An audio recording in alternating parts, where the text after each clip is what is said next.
Praise Lord, hallelujah.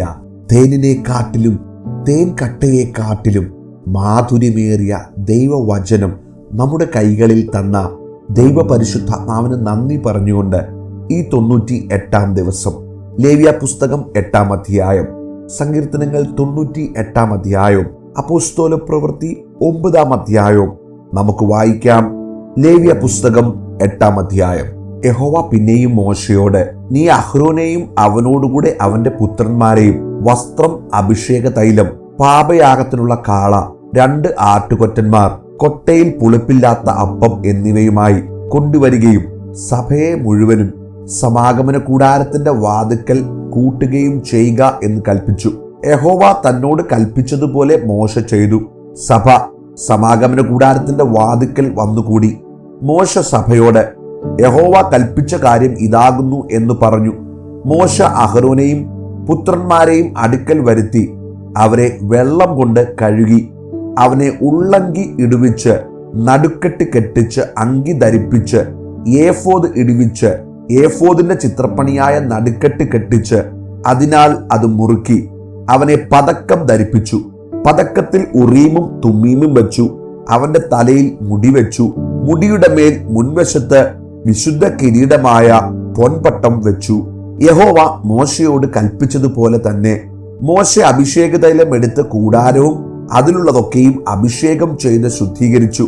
അതിൽ കുറെ അവൻ യാഗപീഠത്തിന്മേൽ 7 പ്രാവശ്യം തളിച്ച് യാഗപീഠവും അതിന്റെ ഉപകരണങ്ങളൊക്കെയും തൊട്ടിയും അതിന്റെ കാലും അഭിഷേകം ചെയ്ത് ശുദ്ധീകരിച്ചു. അവൻ അഹരോന്റെ തലയിൽ അഭിഷേക തൈലം ഒഴിച്ച് അവനെ അഭിഷേകം ചെയ്ത് ശുദ്ധീകരിച്ചു. മോശ അഹരോന്റെ പുത്രന്മാരെ വരുത്തി അങ്കി ധരിപ്പിച്ച് നടുക്കെട്ട് കെട്ടിച്ച് തലപ്പാവും ഇടുവിച്ചു. യഹോവ മോശയോട് കൽപ്പിച്ചതുപോലെ തന്നെ അവൻ പാപയാഗത്തിനുള്ള കാളയെ കൊണ്ടുവന്നു. പാപയാഗത്തിനുള്ള കാളയുടെ തലയിൽ അഹരോനും പുത്രന്മാരും കൈവച്ചു. അവൻ അതിനെ അറുത്തു. മോശ അതിന്റെ രക്തം എടുത്ത് വിരൽ കൊണ്ട് യാഗപീഠത്തിന്റെ കൊമ്പുകളിൽ ചുറ്റും പുരട്ടി യാഗപീഠം ശുദ്ധീകരിച്ചു. ശേഷം രക്തം യാഗപീഠത്തിന്റെ ചുവട്ടിൽ ഒഴിച്ചു. അതിനുവേണ്ടി പ്രായശ്ചിത്തം കഴിച്ച് അതിനെ ശുദ്ധീകരിച്ചു. കുടലിന്മേലുള്ള സകല മേധസ്സും കരളിന്മേലുള്ള വപയും മൂത്രപിണ്ഡം 2 അവയുടെ മേധസ്സും മോശ എടുത്ത യാഗപീഠത്തിന്മേൽ ദഹിപ്പിച്ചു. എന്നാൽ കാളയെയും അതിന്റെ തോൽ, മാംസം, ചാണകം എന്നിവയെയും അവൻ പാളയത്തിന് പുറത്ത് തീയിലിട്ട് ചുട്ടുകളഞ്ഞു. യഹോവ മോശയോട് കൽപ്പിച്ചതുപോലെ തന്നെ അവൻ ഹോമയാഗത്തിനുള്ള ആട്ടുകൊറ്റനെയും കൊണ്ടുവന്നു. അഹരോനും പുത്രന്മാരും ആട്ടുകൊറ്റന്റെ തലയിൽ കൈവച്ചു. അവൻ അതിനെ അറുത്തു. മോശ അതിന്റെ രക്തം യാഗപീഠത്തിന്മേൽ ചുറ്റും തളിച്ചു. ആട്ടുകൊറ്റനെ ഖണ്ണം ഖണ്ഡമായി ഖണ്ഡിച്ചു. മോശ തലയും ഖണ്ണങ്ങളും മേധസ്സും ദഹിപ്പിച്ചു. അവൻ അതിന്റെ കുടലും കാലും വെള്ളം കൊണ്ട് കഴുകി. മോശ ആട്ടുകൊറ്റനെ മുഴുവനും യാഗപീഠത്തിന്മേൽ ദഹിപ്പിച്ചു. ഇത് സൗരഭ്യവാസനയായ ഹോമയാഗമായി യഹോവയ്ക്കുള്ള ദഹനയാഗം. യഹോവ മോശയോട് കൽപ്പിച്ചതുപോലെ തന്നെ അവൻ കരപൂർണത്തിനുള്ള ആട്ടുകൊറ്റനായ മറ്റേ ആട്ടുകൊറ്റനെയും കൊണ്ടുവന്നു. അഹരോനും പുത്രന്മാരും ആട്ടുകൊറ്റന്റെ തലയിൽ കൈവച്ചു. അവൻ അതിനെ അറുത്തു. മോശ അതിന്റെ രക്തം കുറെ എടുത്ത് അഹരോന്റെ വലത്തെ കാതിന്മേലും വലത്തെ കൈയുടെ പെരുവിരലിന്മേലും വലത്തെ കാലിന്റെ പെരുവിരലിന്മേലും പെരട്ടി. അവൻ അഹരോന്റെ പുത്രന്മാരെയും വരുത്തി. മോശ രക്തം കുറെ അവരുടെ വലത്തെ കാതിന്മേലും വലത്തെ കൈയുടെ പെരുവിരലിന്മേലും വലത്തെ കാലിന്റെ പെരുവിരലിന്മേലും പെരട്ടി. ശേഷം രക്തം മോശ യാഗപീഠത്തിന്മേൽ ചുറ്റും തളിച്ചു.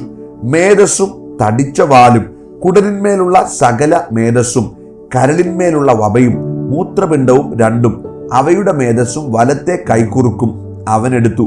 യഹോവയുടെ സന്നിധിയിലുള്ള പുളിപ്പില്ലാത്തപ്പം ഇരിക്കുന്ന കൊട്ടയിൽ നിന്ന് പുളിപ്പില്ലാത്ത ഒരപ്പവും എണ്ണയപ്പമായ ഒരു ദോശയും ഒരു വടയും എടുത്ത് മേധസ്സിന്മേലും കൈക്കുറുക്കിന്മേലും വെച്ചു. അവയൊക്കെയും അഹരോന്റെ കയ്യിലും അവന്റെ പുത്രന്മാരുടെ കയ്യിലും വെച്ച് യഹോവയ്ക്ക് നീരാജനം ചെയ്തു. പിന്നെ മോശ അവയെ അവരുടെ കയ്യിൽ നിന്ന് എടുത്ത് യാഗപീഠത്തിന്മേൽ യാഗത്തിന്മീതെ ദഹിപ്പിച്ചു. ഇത് സൗരഭ്യവാസനയായ കരപൂരണയാഗം, യഹോവയ്ക്കുള്ള ദഹനയാഗം തന്നെ. മോശ അതിന്റെ നെഞ്ചെടുത്ത് യഹോവയുടെ സന്നിധിയിൽ നീരാജനാർപ്പണമായി നീരാജനം ചെയ്തു. അത് കരപൂരണത്തിന്റെ ആട്ടുകൊറ്റനിൽ മോശയ്ക്കുള്ള ഓഹരിയായിരുന്നു.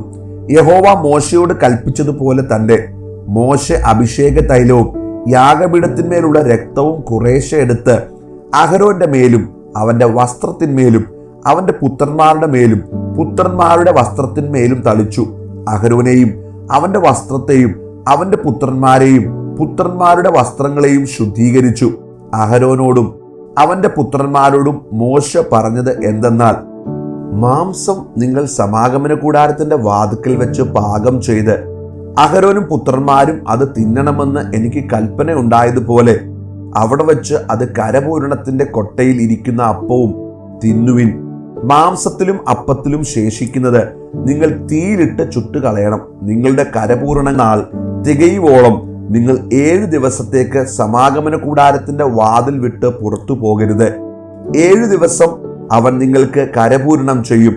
നിങ്ങൾക്ക് വേണ്ടി പ്രായശ്ചിത്തം കഴിപ്പാൻ ഇന്ന് ചെയ്തതുപോലെ ഇനിയും ചെയ്യേണ്ടതിന് യഹോവ കൽപ്പിച്ചിരിക്കുന്നു. ആകയാൽ നിങ്ങൾ മരിക്കാതിരിപ്പാൻ 7 ദിവസം രാവും പകലും സമാഗമന കൂടാരത്തിന്റെ വാതിക്കൽ പാർത്ത് യഹോവയുടെ കൽപ്പന അനുസരിക്കണം. ഇങ്ങനെ എന്നോട് കൽപ്പിച്ചിരിക്കുന്നു. യഹോവ മോശെ മുഖാന്തരം കൽപ്പിച്ച സകല കാര്യങ്ങളെയും അഹരോനും അവന്റെ പുത്രന്മാരും ചെയ്തു. 98-ാം സങ്കീർത്തനം. യഹോവയ്ക്ക് ഒരു പുതിയ പാട്ട് പാടുവിൻ, അവൻ അത്ഭുതങ്ങളെ പ്രവർത്തിച്ചിരിക്കുന്നു. അവന്റെ വലങ്കയും അവന്റെ വിശുദ്ധ ഭുജവും അവന് ജയം നേടിയിരിക്കുന്നു. യഹോവ തന്റെ രക്ഷയെ അറിയിച്ചു, ജാതികൾക്കാകെ തന്റെ നീതിയെ വെളിപ്പെടുത്തിയുമിരിക്കുന്നു. അവൻ ഇസ്രായേൽ ഗൃഹത്തിന് തന്റെ ദയയും വിശ്വസ്തതയും ഓർത്തിരിക്കുന്നു. ഭൂമിയുടെ അറുതികളൊക്കെയും നമ്മുടെ ദൈവത്തിന്റെ രക്ഷ കണ്ടിരിക്കുന്നു. സകല ഭൂവാസികളുമായുള്ളവരെ യഹോവയ്ക്ക് ആർപ്പിടുവിൻ, പൊട്ടിഘോഷിച്ച് കീർത്തനം ചെയ്യുവിൻ. കിന്നരത്തോടെ യഹോവയ്ക്ക് കീർത്തനം ചെയ്യുവിൻ. കിന്നരത്തോടും സംഗീത സ്വരത്തോടും കൂടെ തന്നെ കാഹളങ്ങളോടും തുര്യനാദത്തോടും കൂടെ രാജാവായ യഹോവയുടെ സന്നിധിയിൽ ഘോഷിപ്പിൻ. സമുദ്രവും അതിന്റെ നിറവും ഭൂതലവും അതിൽ വസിക്കുന്നവരും മുഴങ്ങട്ടെ. പ്രവാഹങ്ങൾ കൈകൊട്ടട്ടെ. പർവ്വതങ്ങൾ ഒരുപോലെ യഹോവയുടെ മുമ്പാകെ ഉല്ലസിച്ച് ഘോഷിക്കട്ടെ. അവൻ ഭൂമിയെ വിധിപ്പാൻ വരുന്നു.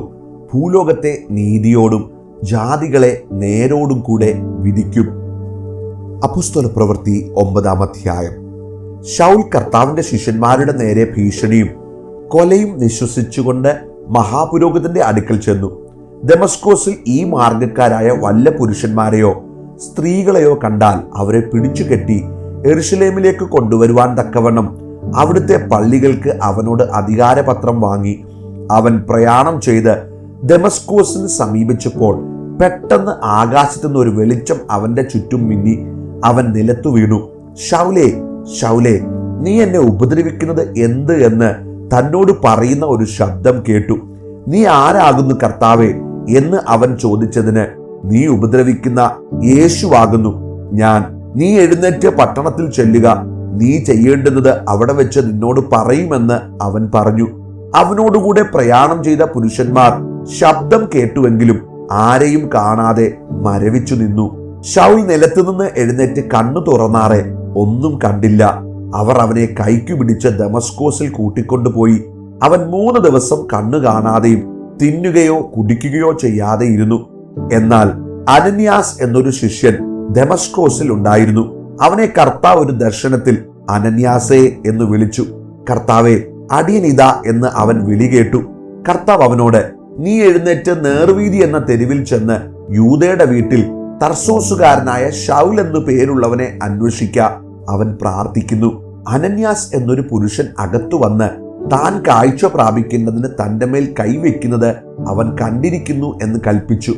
അതിന് അനന്യാസ്, കർത്താവേ, ആ മനുഷ്യൻ യെരുശലേമിൽ നിന്റെ വിശുദ്ധന്മാർക്ക് എത്ര ദോഷം ചെയ്തു എന്ന് പലരും പറഞ്ഞ് ഞാൻ കേട്ടിരിക്കുന്നു.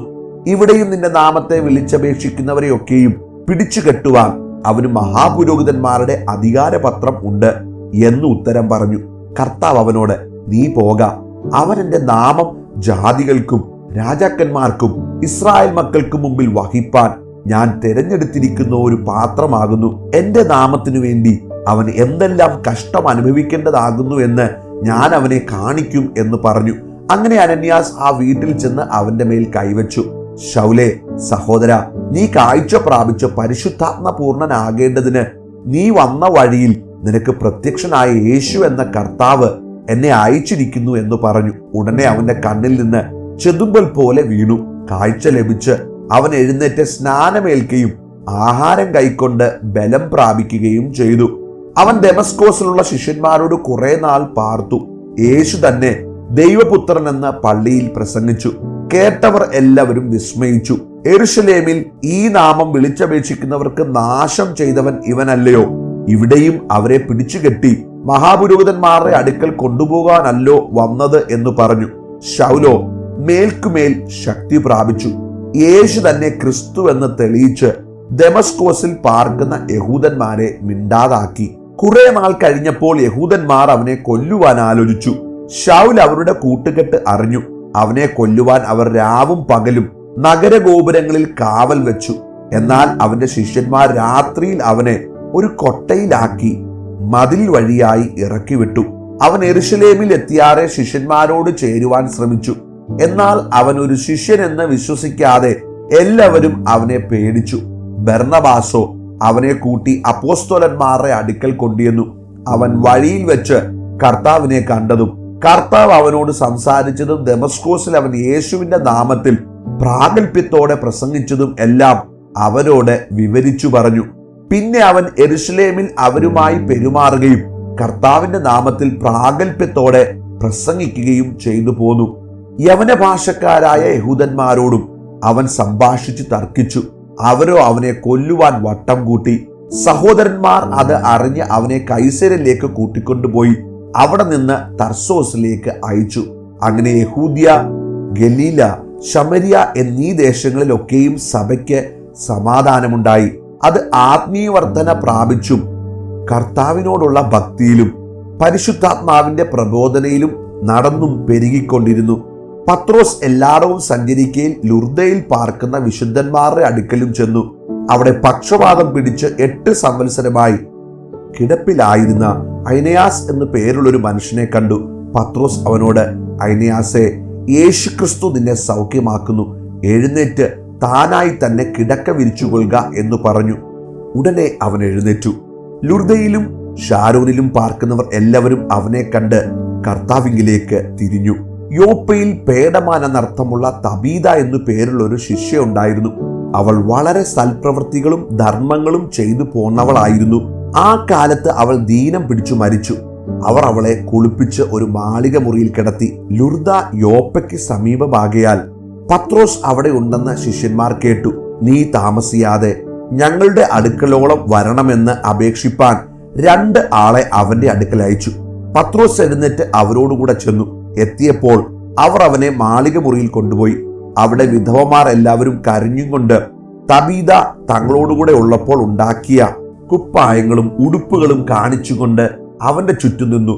പത്രോസ് അവരെ ഒക്കെയും പുറത്താക്കി മുട്ടുകുത്തി പ്രാർത്ഥിച്ച് ശവത്തിന്റെ നേരെ തിരിഞ്ഞു. തബീതയെ എഴുന്നേൽക്ക എന്ന് പറഞ്ഞു. അവൾ കണ്ണു തുറന്നു. പത്രോസിനെ കണ്ട് എഴുന്നേറ്റിരുന്നു. അവൻ കൈ കൊടുത്ത് അവളെ എഴുന്നേൽപ്പിച്ചു.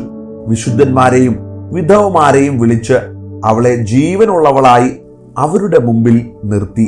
ഇത് യോപ്പയിലെങ്ങും പ്രസിദ്ധമായി. പലരും കർത്താവിൽ വിശ്വസിച്ചു. പിന്നെ അവൻ തോൽക്കൊല്ലനായ ശീമോൻ എന്ന ഒരുത്തനോടുകൂടെ വളരെ നാൾ യോപ്പയിൽ പാർത്തു.